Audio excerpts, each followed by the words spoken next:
അലൈക്കും വറഹ്മത്തുള്ളാഹി തആല വബറകാതുഹു.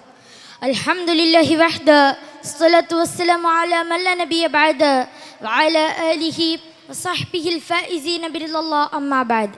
വന്യരായ അധ്യക്ഷരെ, സദസ്യരെ, മലപ്പുറം വെസ്റ്റ് ജില്ലാ സാഹിത്യോത്സവിൻ്റെ പ്രൗഢഗംഭീരമായ വേദിയിൽ ലഹരിയെ തുരത്താം എന്ന കാലിക പ്രസക്തമായ വിഷയം ആസ്പദമാക്കി നിങ്ങളെ അഭിസംബോധനം ചെയ്യാൻ തൗഫീഖ് ചെയ്ത ജഗനിയന്താവിനെ ഞാൻ സ്തുതിക്കുന്നു. അൽഹംദുലില്ലാ.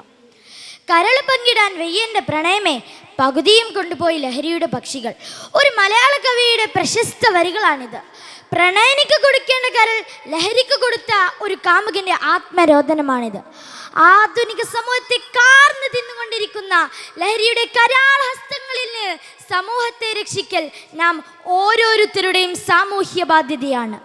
സാമ്പത്തികമായും സാമൂഹികമായും വിദ്യാഭ്യാസപരമായും അതിവേഗം പുരോഗമിച്ചു കൊണ്ടിരിക്കുന്ന ഒരു സമൂഹത്തിൽ ലഹരി ഏൽപ്പിക്കുന്ന പ്രഹരം അപാര പ്രത്യാഘാതങ്ങളാണ് സൃഷ്ടിച്ചു കൊണ്ടിരിക്കുന്നത്. സമൂഹത്തിൻ്റെ ശോഭനീയമായ ഭാവിയാണോ അത് തകർത്തുകൊണ്ടിരിക്കുന്നത്? സർവ്വ തിന്മകളുടെയും ഉറവിടമാണ് മദ്യം അഥവാ ലഹരി. മദ്യം നിഷിദ്ധമാണെന്ന് ഉണർത്തിക്കൊണ്ട് പ്രവാചകൻ പറയുന്നു, അൽ ഖംറു ഉമ്മുൽ ഖബായിസ്. എല്ലാ തിന്മകളുടെയും മാതാവാണ് ലഹരി. ലഹരിയുടെ അതിഭീകരമായ വ്യാപനത്തിന് കാരണം എന്താണെന്ന് പരിശോധിക്കേണ്ടതുണ്ടോ? പ്രഭാഷണങ്ങൾ നടത്തിയത് കൊണ്ടോ, ഫ്ലക്സുകൾ നിരത്തിയത് കൊണ്ടോ, മെഴുകുതിരി തെളിയിച്ചത് കൊണ്ടോ, സൂംബ ഡാൻസ് ചെയ്തത് കൊണ്ടോ, നൃത്തം ചവിട്ടിയത് കൊണ്ടോ ലഹരിയെ തുരത്താമെന്ന് ആരെങ്കിലും കരുതുന്നുണ്ടോ? ഒരു ഭാഗത്തോ അമിതമായ സ്വാതന്ത്ര്യത്തെക്കുറിച്ച് സംസാരിക്കുകയും ലിബറൽ അരാജകനയങ്ങളെ കൂട്ടുപിടിക്കുകയും സമൂഹത്തിന് നേർവഴി നടത്തുന്ന മതധാർമ്മിക മൂല്യങ്ങളെ തച്ചു തകർക്കുകയും അതിൻ്റെ അവസാന കല്ലും മാറ്റുന്നത് വരെ അതിനോട് സമരം ചെയ്യുകയും അത് ആധുനിക സമൂഹത്തിന് ഭീഷണിയാണെന്ന് തെറ്റിദ്ധരിപ്പിക്കുകയും ചെയ്തുകൊണ്ടോ മതധാർമ്മിക മൂല്യങ്ങളെ ഇല്ലാതാക്കി കളഞ്ഞോ അനിയന്ത്രണതീതമായ വ്യക്തി സ്വാതന്ത്ര്യത്തിലേക്കും അനാർക്കിസത്തിലേക്കും ജനങ്ങളെ വഴി നടത്തിയിട്ട് വ്യക്തി സ്വാതന്ത്ര്യമാണ് നിങ്ങൾക്ക് എന്തുമാകുമെന്ന് ബോധ്യപ്പെടുത്തിയ ശേഷം ഗ്രാമാന്തരങ്ങളിലും നഗരാന്തരങ്ങളിലും ബാറുകൾ അനുവദിച്ചോ ലഹരിയുടെ ലഭ്യത ഉറപ്പുവരുത്തിയിട്ടോ നിങ്ങൾ ലഹരി ഉപയോഗിക്കരുതോ, വിമുക്തി, മദ്യവർജനം എന്നൊക്കെ പറയുന്നതിൽ എന്തർത്ഥമാണുള്ളത്? മാറി മാറി വരുന്ന സർക്കാരുകൾ മദ്യത്തെ പ്രോത്സാഹിപ്പിക്കുന്നു. സർക്കാരിൻ്റെ സാമ്പത്തിക സ്രോതസ്സായി മദ്യത്തെ കാണുന്നു. കുടുംബ ബന്ധങ്ങൾ തകരുന്നതോ, കൊലപാതകങ്ങൾ വർദ്ധിക്കുന്നതോ, റോഡുകൾ ചോരക്കളമാകുന്നതോ, വഴിയോരങ്ങളിലെ തുണിയില്ലാ ചാട്ടങ്ങളോ അവർക്കൊരു പ്രശ്നമേ അല്ല. ഇവിടെയാണ് നമ്മുടെ പൗരബോധം, പൗരധർമ്മം ഉണരേണ്ടതും.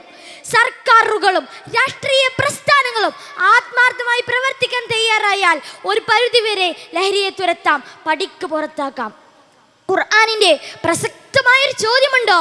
ഇന്നമാ യുരീദു ശൈത്വാനു അൻ യൂഖിയ ബൈനകുമുൽ അദാവത വൽ ബഗ്ളാഅ ഫിൽ ഖംരി വൽ മൈസിർ വയസുദ്ദകും അൻ ദിക്രില്ലാഹി വഅനിസ് സ്വലാഹ് ഫഹൽ അൻതും മുൻതഹൂൻ.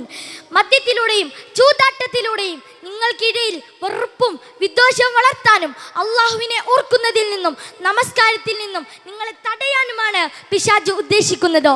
എന്നാൽ നിങ്ങൾ അതിൽ നിന്ന് വിരമിക്കാൻ ഒരുക്കമാണോ? ഖുർആനിന്റെ പ്രസക്തമായ ഒരൊറ്റ ചോദ്യത്തിലൂടെ കഥയിലും കവിതയിലും മദ്യത്തെ കാമുകിക്ക് തുല്യമായി വർണ്ണിച്ചുകൊണ്ടിരുന്ന മദ്യക്കൊതിയന്മാരായ 6-ാം നൂറ്റാണ്ടിലെ അറേബ്യൻ ജനസമൂഹത്തെ പ്രവാചകൻ മദ്യത്തിന്റെ വിരോധികളാക്കി മാറ്റി. മദ്യത്തിന്റെ ചഷകങ്ങളെ തച്ചുടച്ച് അവർ മദീനയുടെ തെരുവീതിയിലൂടെ മദ്യത്തിനെ പ്രയോഗിക്കുമെന്നോ ചരിത്രം രേഖപ്പെടുത്തുന്നു. എന്നാൽ വിദ്യാസമ്പന്നരായ നമ്മുടെ ആധുനിക സമൂഹം മദ്യത്തെ വർജിക്കുവാനും ലഹരി വിരുദ്ധരാകുവാനും തയ്യാറാകുന്നില്ല എന്നതാണ് ഖേദകരം.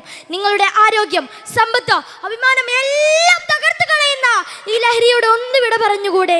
നിങ്ങളുടെ മാതാപിതാക്കളുടെ, മക്കളുടെ, ഭാര്യമാരുടെ കണ്ണുനീരിന്, ദുഃഖഭാരത്തിന് ഒരന്ത്യം കുറിച്ചുകൂടെ? ഒരു പുത്തൻ പുലരിക്ക് തുടക്കം കുറിച്ചുകൂടെ? നല്ലൊരു ഭാവി, ആരോഗ്യമുള്ള ശരീരം, ശാന്തമായ മനസ്സോ, സമാധാനമുള്ള കുടുംബം അത് നിങ്ങൾ ആഗ്രഹിക്കുന്നില്ലേ? എങ്കിൽ നാം ലഹരിയെ തുരത്തണം. അതിനോട് സന്ധിയില്ലാ സമരം പ്രഖ്യാപിക്കണമെന്ന് സ്നേഹത്തിൻ്റെ, വിനയത്തിൻ്റെ ഭാഷയിൽ അഭ്യർത്ഥിച്ചുകൊണ്ട് ഞാൻ എൻ്റെ കൊച്ചു പ്രഭാഷണം ഉപസംഹരിക്കുന്നു. വആഖിറു ദഅ്വാനാ അനിൽ ഹംദുലില്ലാഹി റബ്ബിൽ ആലമീൻ. അസ്സലാമു അലൈക്കും വറഹ്മത്തുള്ളാഹി തആല വബറകാതുഹു.